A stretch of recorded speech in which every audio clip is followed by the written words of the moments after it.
We're going to have a little talk right now. Some of the leaders here in the movement to legalize legalize marijuana for everybody. Our moderator today is Logan Perkins. She is a criminal attorney who has spoken to us many times up here on the Hill about knowing your rights. She's going to be up here at 7 o'clock, and she has some real valuable information about what to say and what not to say. She represents marijuana patients and also clients in the Bangor area, and also practices family law. Here in the debate today, we have David Boyer. Came to Maine almost 4 years ago on the Ron Paul campaign. He told me he fell in love with the people in the state, and he decided to stay here. David started working with Marijuana Policy Project 2.5 years ago and helped with the South Portland and the Portland Victories making marijuana legal. And on a final note, he says he chooses the Dead over the Fish and the Beatles over the Stones. How about you? We also have Paul McCarrier. He's a grower, caregiver, and basically a household name in the Maine marijuana community. Most of us has worked with Paul on one project or another. He worked for years with the Medical Marijuana Caregivers of Maine and is now with Legalize Maine, representing the Maine growers in the fight to legalize cannabis. I give you now a debate. I give you Logan Perkins. Good afternoon. You guys ready? I think it might get a little heated up here. You guys feeling heated out there? All right. Will you hand me that? That's my timer. Thank you. All right. So here's what we're going to do. We got 5 questions for these guys, and you're going to get to hear each of them answer all 5 questions. We're going to take turns. The format's going to be this. David's going to take the first question. He's going to have 2 minutes to respond to the question, and I'm going to interrupt him or kick him if he doesn't stop when I say. And then Paul will have 2 minutes to answer that question, and then David will have 30 seconds to rebut anything Paul said that he doesn't like. And then we'll alternate for the next question. Paul will go first for 2 minutes, David for 2 minutes, and then Paul will have 30 seconds to rebut. So I'll tell you, the first 3 questions came to us straight out of Hill organizers, all right? But the second 2 questions, or the last 2 questions, I'll let you know when we get there, were generated by David and Paul. So these are the questions they have for each other and for each other's initiatives. So with no further ado, David Boyer, the first question is for you. David, why should we, as registered voters in the state of Maine, sign your petition for your initiative? Voters should sign our petition so that we can end marijuana prohibition. Our initiative would allow adults to possess marijuana. It would allow adults to grow marijuana at home. This is the definition of liberating marijuana. This is all the work that we've done over the last 50 years, and a lot of it wasn't done by MPP, and it was done by people on the Hill and in Maine, and we are very grateful for that work and pushing the conversation there. And that's why you should sign our petition, so we can get it on the ballot and so we can vote on it. And I think that it will pass, and we should stop punishing adults, taking away rights for using a substance that we know is safer than alcohol. That all you got? Sure. All right, Paul, why should we sign your petition? Good thing I brought my mouth guard. So I believe that everyone should support Legalize Maine's petition because it's written by Mainers and for Mainers. I'm a patient myself, and I'm a caregiver. And I know there's many inpatients and caregivers out there. This is written for not only you, but for the people who are veterans of the drug war and for people who think that marijuana being illegal should be a crime in itself. You cannot cage the plant. Our initiative is based around you having 6 flowering plants, 12 vegetative plants, and no limited number of seedlings. You can have 2.5 ounces outside of your home. Anything that you cultivate for yourself, you can have within your home. This is the path to marijuana, cannabis, liberation. Thank you. All right, David, you got a response? Yeah, I I think you should sign both petitions, to be quite honest, because it shows there's a lot of enthusiasm for making marijuana legal, and we should have a choice on how to best make marijuana legal. And so I really think you should sign both petitions and vote for both if both make the ballot. Okay. All right, the second question is for Paul. We're going to start with Paul. Paul, specifically, all right, how does your initiative bring cannabis liberation to Maine? So tell us the specifics. Our specifics is that we're looking to stop the drug war. How many people want to stop the drug war? We have the Department of Agriculture be the ones who regulate the recreational marijuana program. These are not law enforcement officers who work with the liquor or tobacco or lottery agencies. We need to make sure that the small farmers in the state are taken care of. We are focused on making sure that this industry remains in Maine, in control by Mainers. And that is how we'll lead to true marijuana liberation. Thank you. All right, David, how does your initiative specifically bring cannabis liberation to Maine? Again, it legalizes marijuana, and we regulate it under the Department of Beverage and Alcohol and Lottery Operations here in the state because we think they're set up best to do this. They already give out licenses for retail, so why reinvent the wheel? And, you guys know Farmer Brown from Blue Hill. He's a Legalize Maine supporter, but he disagrees with the Department of Agriculture because he knows firsthand that they don't know what they're doing, and he got screwed over by them. So I would take that into account as well. And if you look closely at Legalize Maine's initiative, there's a section where it gives the regulator control to limit the number of licenses. The 800,000 square feet doesn't matter if the regulator says there's only going to be 10 licenses, just like we got a raw deal with the dispensaries with medical marijuana and only 8 of them. So you got to look carefully at the details. We have experience crafting initiatives. We wrote Colorado's initiative. It passed. It's working over there. The access to medicine is better than it's ever been. The quality is better. And we know how to pass these things. We've been doing it for 20 years, over 20 years. Okay, McCarrier, 30 seconds. Well, I wouldn't be so presumptuous to speak for someone like Farmer Brown, a friend of mine. But is it easier to teach someone who's a farmer how to collect taxes? Or is it easier to teach somebody who regulates the lottery about how a plant grows? Thank you. All right. These guys are not verbose today. They're not super talkative, I gotta say. They're not coming anywhere near using up the time allocated to them, which kind of makes me wonder, what are they not telling us? What is the deal here, guys? What don't you guys have anything else to say about your initiatives?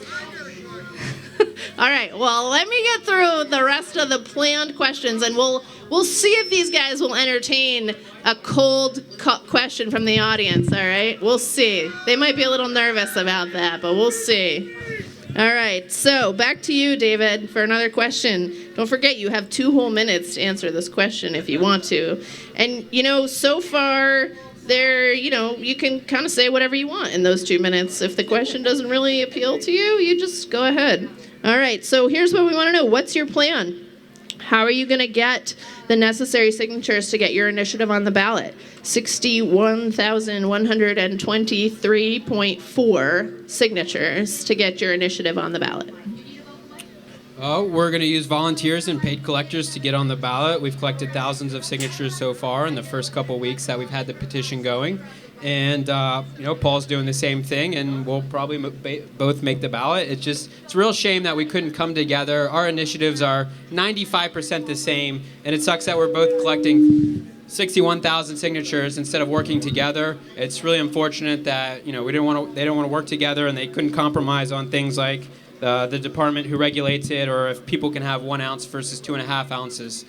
So that's the real shame. But again, you should sign both petitions, and you should vote for both, because what we have now is not good. And ending marijuana prohibition, whether under Paul's plan or our plan, is better than the status quo. And that's why we're here on the Hill, to free the weed, as they say. So, David, I'm going to ask a clarifying question while we still have a little bit of time. So you said one of the differences in the initiatives is 2.5 versus 1. Are you saying your initiative allows an adult to possess 1 ounce of marijuana? they can possess up to 1 ounce of marijuana, and they can have more than 1 ounce if they grow marijuana at their home. And the reason for this, it's quite political, which I know you guys aren't a fan of political realities, but every other state that has made marijuana legal has legalized 1 ounce. And we're going to spend a lot of money making sure this thing passes. So we don't want to give the opposition a silver platter to say that we're trying to legalize more than double the amount of weed that Colorado legalized. That's too much, too fast. Why give them that opportunity? We're barely over 50% in this state for support. You try collecting signatures in York or Lewiston, there's some people that still think marijuana is actually a bad thing and a harmful plant, and that it is a gateway drug. So there's a lot of stigma that still is out there today, and not everyone's as smart as everyone here today. All right. McCarrier, 2 minutes. What is your plan? How are you going to get those signatures? Well, I want to say first off is that we're going to be able to get the signatures because not only are we having regular people who are working people to employ to collect signatures, we also have a lot of volunteers. But the reason we're going to be able to get our signatures is because people know that we do not compromise on our values. We will not and shall not compromise on our values, which means that citizens should be in control of this program as much as they have been in control of the medical marijuana program. I've worked for 5 years to make sure that Maine's medical marijuana program can be the best in the country. Worked with dozens of other people, a lot of people who are in this crowd right now. And the reason that we have such a good medical marijuana program is because we did not compromise on our values. We said that we need to do what's best for the patients. We said that we need to protect our caregiver model. And that's the reason why we're going to be able to collect those signatures. And when people ask me, well, what are your values? One of my values is major substantive rules. Major substantive rules means that you can call your legislator and say, I do not like these rules as they will be enforced in law. And you can ask them to change them or vote against them. Under the opposition's plan, they have routine technical rules, which means a bureaucrat who is appointed by a governor will decide the rules for this marijuana program. How many people out there want to see an unappointed bureaucrat write the laws for your recreational marijuana program? That's why we could not work together, because we will not sacrifice our values in the name of corporate profits. We will not sacrifice our values in the name of trying to get a hollow victory. We will stand and we will fight on our values, and we will win. Why do only 10 people get licenses, McCarrier? I didn't hear that question. Why are there only 10 licenses? There's not 10 licenses. What we do is we set the number of square footage at a minimum of 800,000 square feet. Because if you do not set a minimum, that means the government gets to set the minimum. And how many people trust the government? Don't see a lot of faith out there. So after our calculations, we had to choose a number. And that number is 800,000 square feet. The smallest license will be 10 by 10 square feet. That is why we make it available for the small and medium farmers in this state to compete against the large corporate interests which are coming here and trying to take away our way of life. All right, time's up. Yes, you got 30 seconds. Just 30? Just 30. I saved all the other time. So Paul is calling that a minimum. It's most certainly is a ceiling. It's an 800,000 square foot maximum until the government tells you can grow more marijuana. So under this plan, if everyone maxes out on the small and large tiers, there'd only be about 106 small growers and about 16 large growers. That's 16 growers at 30,000 and 106 small growers at 3,000. Our initiative doesn't have permanent cultivation limits. We also say that 50% of the licenses have to go to small farmers. So these are things that are always going to be there. There's going to be production tiers, so the fees are tiered as well, so the small grower pays less than the large growers. And again, he has 800,000 square feet. What if that's not enough? That number was pulled out of the air, and if that's not enough, the price of marijuana will be kept high, the black market will continue, and so it doesn't make sense to set an artificial limit until the government says that there can be more marijuana grown. That's time. That's really not helpful. I don't know what's happening back there, but it's not helpful. Take it out front where the mics aren't catching it. All right, so next question. All right, this question was crafted by David for Paul. Are you ready? You guys want to know what David's asking Paul? Paul, David wants to know. Well, first he wants to tell you, and I think it's important for everybody to know this. David's making a representation today to the community that if Legalize Maine gets on the ballot and Marijuana Policy Project doesn't, Marijuana Policy Project will support Legalize Maine's initiative. Will Legalize Maine support Marijuana Policy Project if the roles are reversed? We're going to get on the ballot, so you don't have to worry about that. I think the thing that's important right now is that what happens when both initiatives pass. When both initiatives pass, they'll be reconciled in the legislature, and that's where you're going to come in. We're going to need you to contact your representatives and say, we need the major substantive rules. We need the Department of Agriculture. That's why myself and others maintain a lobbying presence in Augusta, to make sure that these politicians and bureaucrats know what's going to be best for the farmers of Maine, what's going to be best for the patients of Maine, what's going to be best for the adults of Maine. So the answer to the question is I'd really want to talk to all of you people out there. If we have to cross that bridge, I want to hear from you, because I know that many people do not want to see marijuana regulated by law enforcement.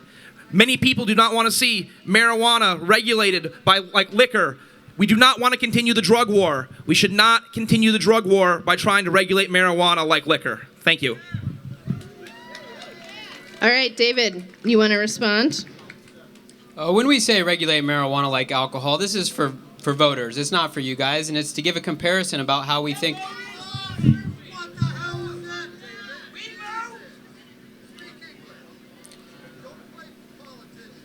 So, we want marijuana to be legal, and we think adults 21 and older should be the ones who can have marijuana and grow marijuana, and that's what we mean when we say regulate it like alcohol. That's all. All right. David, you got another minute and 10 seconds. You got anything else you want to say? I'll take it. That's not what I asked. There's a real stigma about marijuana, and that's unfortunate because everyone here knows that marijuana is a safe medicine, and it's safer than alcohol, and it's safer than other legal drugs like tobacco. And what this is about is making it legal. We have, everyone here has access to good cannabis, but not everybody in Maine does, whether they're patients that can't afford a doctor's note or don't have a condition that's listed that marijuana helps with. So it's really important that we make it legal for everyone so that anyone who needs it can have access to it. And this is historic. This will be the first on the East Coast. And we have, I think, a moral imperative to legalize marijuana so that other states that aren't as forward-thinking as Maine catches up, and so that the federal government has to act. And, these are, what we wrote is what the law will be to start. But it's not what it's always going to be. We've changed alcohol prohibition laws for the last 80 years and fine-tuned it, some for the better and some for the worse, and that's what's going to happen with this. So this is a starting point that allows adults to grow at home, and I think that's the most important thing about either initiative, is that they both allow adults to grow at home, and they don't touch the medical marijuana program. All right, thank you. All right, McCarrier, 30 seconds, and I'm serious. What happened in Washington when they decided to regulate marijuana like liquor is that they got rid of their medical marijuana program. What happens when the DC-based groups come up here and want to regulate marijuana like liquor is that they have one distributor. They'll have one distributor who will be in between the grower and the retailer. Legalize Maine believes that the farmer deserves direct access to the consumer. The farmer can sell directly to the consumer. And that is one thing that we will stand, fight, and die on. McCarrier, your time is up, but I just want to challenge you to cite your source for that. What makes you believe that there'll only be one distributor? Cite your source. My source is that the Bureau of Alcohol Lottery Operations has one liquor distributor in the state of Maine. There's contracted out that there's one liquor distributor in the state and one liquor marketer in the state. And when their initiative uses the word liquor, I'm just to stop you right the there. distributor right there is important. McCarrier, just because that's how liquor is distributed doesn't mean that that's how marijuana is distributed. But when you're making a comparison of marijuana to liquor and you reference liquor in the rulemaking, the regulatory agency, as I said, if I can finish real quick. Clear, you're drawing an inference and you're making an assumption, but you don't have any actual evidence that that's how it's going to play out. The evidence that I have is in Washington State, and anyone out there can go and see what happened in Washington State and see how they destroyed their medical marijuana program out there by regulating marijuana like liquor. We're going to move on. Moving right along here. When you have extra time in your next question, you can say whatever you want. All right, final question. This question was written by Paul McCarrier for David Boyer. David, Paul wants to know which businesses and individuals specifically fund the campaign to regulate marijuana like alcohol in Maine?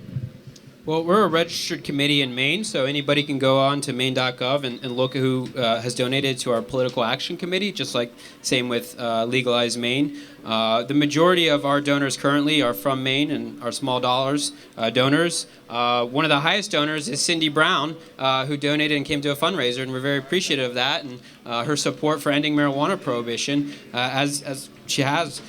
So to go back to the last thing about the distributor, it's not absolutely an assumption and inference. One, MPP had nothing to do with Washington State. We did Colorado and we did Alaska. And given the fact that every license in our initiative can transport, there will be no monopoly on transportation. What he's saying is just completely false.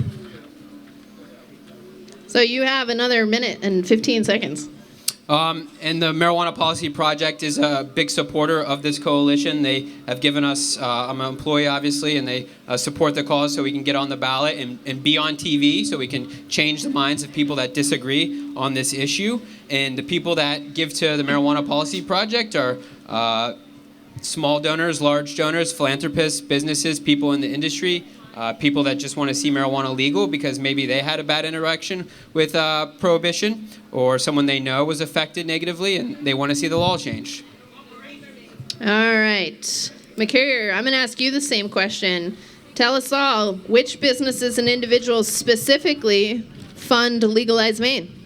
I hold in my hand 2 campaign finance reports. 2 campaign finance reports from 2 specifically different initiatives. You can see where our money comes from. It comes from businesses like Northern Roots in Greenwood, Narrow Gauge Holdings in Farmington, Nelson Electric in South Portland, Asti LLC in Lewiston, CNL Services in Auburn, JAR Consulting in Windham, Thomas O'Bear, Colleen Trask, Joey Reynolds, Rocky Hill Landscaping, Barbara Hershey, Justin Dimison, Jonathan Jordan, Height Chevrolet, Mike McInnes, Paul Stevens, Sam Woodcock, and many other people, and that's just from April. When I read in my hand the DC-based report, I see $5,000 Marijuana Policy Project, Capitol Hill, Washington, D.C. $45,000 Marijuana Policy Project, Capitol Hill, Washington, D.C. Contributor who gave $50 or less, contributor who gave $50 or less, Cindy Brown. So when you know where your money's coming from, you'll understand that these initiatives are different. That one initiative is funded by groups out of D.C. who do not have local interests in mind. When was the last time Washington, D.C. deferred to Maine and says, we'll do what's best for Maine before we do what's best for D.C.? Never. That's why we need to make sure that our funding comes from here. We are a local grassroots group who is going to legalize marijuana. We've raised tens of thousands of dollars since this campaign finance report came out. It is from Maine. We do not hide behind nonprofits. We do not hide behind shadowy corporate entities to hide who our donors are. Our donors are proud of supporting Legalize Maine. They do not hide behind a Washington, D.C. front group for large liquor and large tobacco. We are Maine. Pretty well lit up here right now, I gotta say. We're pretty well lit up here right now. Not too many shadows. All right, David, you got 30 more seconds. You want to respond? So we're in D.C. in Adams Morgan, which is 20 minutes from the Hill because we can't afford office on K Street because that's where all the actual lobbyists are.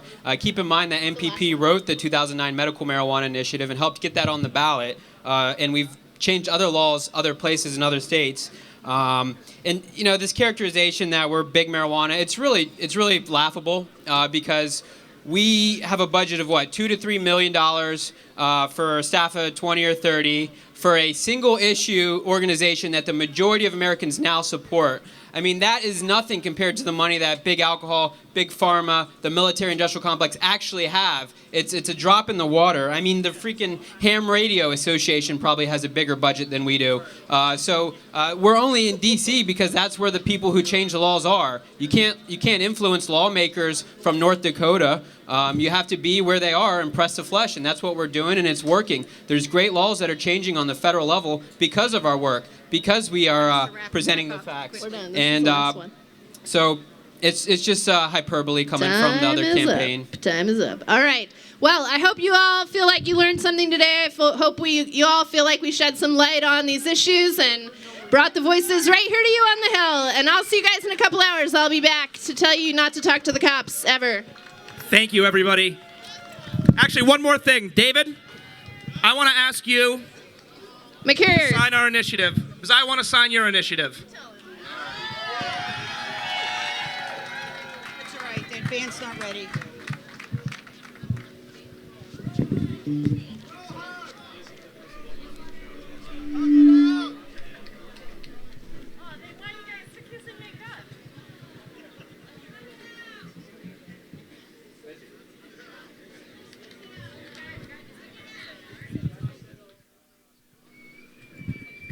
Hey, that's a beautiful thing. That's democracy in action.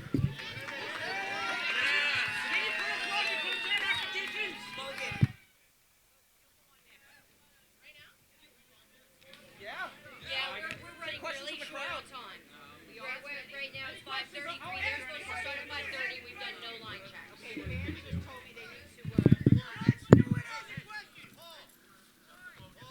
Thank you. I need the petition back. I'll answer questions. I think we're going to let the band finish setting up now.